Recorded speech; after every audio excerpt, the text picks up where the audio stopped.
Hello everybody. In this video we will be discussing about Mendel's laws of inheritance. तो उनके 3 laws थे actually Mendel ने जो दिए थे. First was law of dominance, law of segregation जिसको हम law of purity of gametes भी बोलते हैं, लॉ ऑफ इंडिपेंडेंट असॉर्टमेंट. तो हम एक एक करके सारे लॉज को देख लेते हैं. तो लॉ ऑफ डोमिनेंस के अकॉर्डिंग एक्चुअली ये जो लॉ ऑफ डोमिनेंस और लॉ ऑफ सेग्रीगेशन है ना, ये दोनों लॉज जो उन्होंने दिए थे वो मोनो हाइब्रिड क्रॉस के बेसिस पे दिए थे. अब तो मोनो हाइब्रिड क्रॉस क्या होता है वो देख लो. मोनो हाइब्रिड क्रॉस क्या होता है? When we are taking only one character, जब हम सिर्फ एक ही कैरेक्टर के बीच में क्रॉस करते हैं. जैसे फॉर एग्जांपल मैंने टॉल के बीच में टॉल को क्रॉस किया ड्रॉप से. तो अगर मैंने कैपिटल टी को स्मॉल टी से मैंने क्रॉस कर दिया, तो इस केस में मैं क्या कर रही हूँ, मैं एक ही कैरेक्टर्स को ले रही हूँ, यानी स्टेम की हाइट को ही ले रही हूँ. बट अगर मैंने स्टेम की हाइट के साथ साथ मैंने सपोज फ्लावर का ये सीड का शेप भी ले लिया, यानी आर राउंड भी ले लिया और रिंकल्ड भी ले लिया, तो मैं 2 कैरेक्टर्स को स्टडी कर रही हूँ एक साथ. तो अब इसे बोलेंगे dihybrid cross. Di means 2. एक बात समझ में आए. अब हम आ जाते हैं फिर से लॉ ऑफ डोमिनेंस पे. तो एक्चुअली लॉ ऑफ डोमिनेंस के अकॉर्डिंग उन्होंने यही कहा था, व्हेन वी डू हाइब्रिडाइजेशन कहते के टाइम पे 2 कैरेक्टर्स डेवलप होते, one is always dominant and another is recessive. तो इसमें डोमिनेंट और रिसेसिव का बता देना डेफिनेशन क्या होता है, डोमिनेंट क्या होता है, रिसेसिव. जब 2 एलील्स एक साथ प्रेजेंट रहते हैं तो dominant express over recessive. Dominant express करता है, रिसेसिव दब जाता है, नहीं एक्सप्रेस कर पाता है खुद की फीलिंग्स नहीं एक्सप्रेस कर पाता है, तो उसको हम बोलते हैं रिसेसिव. ठीक है. Now coming on to law of segregation जिसको हम law of purity of gametes बोलते हैं. तो according to law of segregation guys, during the time of hybridization, जैसे मैंने यही ले रही हूँ, इसी के बीच में अगर मैं क्रॉस करवा रही हूँ, what happens, the 2 alleles segregate from each other. इसलिए जब हम क्रॉस करते हैं ना तो हम एक जगह कैपिटल टी ऐसे लिखते हैं, क्योंकि ये दोनों जो पहले क्रोमोसोम से प्रेजेंट है ये पहले सेपरेट होते हैं, उसके बाद फिर मिक्सचर होता है.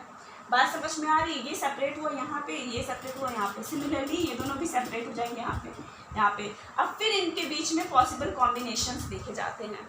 इसी को बोलते हैं law of purity of gametes, यानी गैमेट्स जो है पहले प्योर हो रहे हैं, एक दूसरे से अलग हो रहे हैं. जो मतलब क्रॉस फॉर्म में था जिसमें हेटेरोजाइगस भी था, तो वो पहले एक दूसरे से सेपरेट होते हैं, सेग्रीगेट होते हैं, उसके बाद फिर हाइब्रिडाइजेशन होता है. बट इस लॉज के ना कुछ डिसएडवांटेजेस भी थे, कुछ लिमिटेशंस भी थे.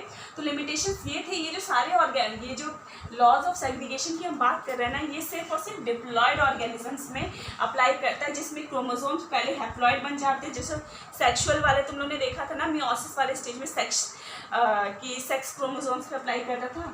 तो ये क्रोमोसोम्स पहले हैप्लॉयड हो जाते हैं, फिर कंबाइंड होकर के डिप्लॉयड फॉर्म में आ जाते हैं. इसलिए ये सिर्फ डिप्लॉयड ऑर्गेनिजम्स में ही अप्लाई करता है. And this law does not applies to the condition in which incomplete dominance take place, co-dominance take place, pleiotropic take place. तो incomplete dominance और co-dominance भी हम लोग देखेंगे टॉपिक में, exceptions to Mendel's law. लेकिन अभी के लिए ये समझ लो कि ये इन तीनों चीज़ों पे अप्लाई नहीं करता है. Okay. Coming on to law of independent assortment.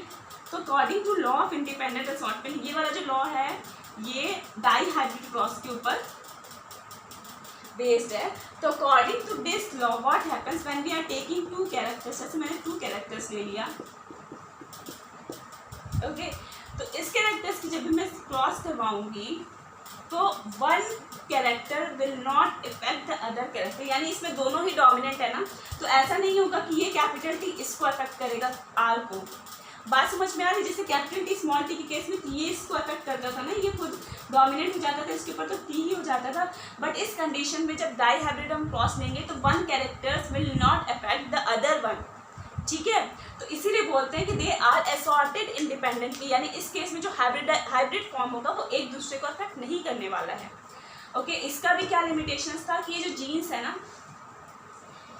ये जो जीन्स है, जैसे मैंने यहाँ पे 4 बना दिया है, कैपिटल टी, यहाँ पे कैपिटल टी है, यहाँ पे भी कैपिटल टी है, यहाँ पे आर है, यहाँ पे आर है. ठीक है.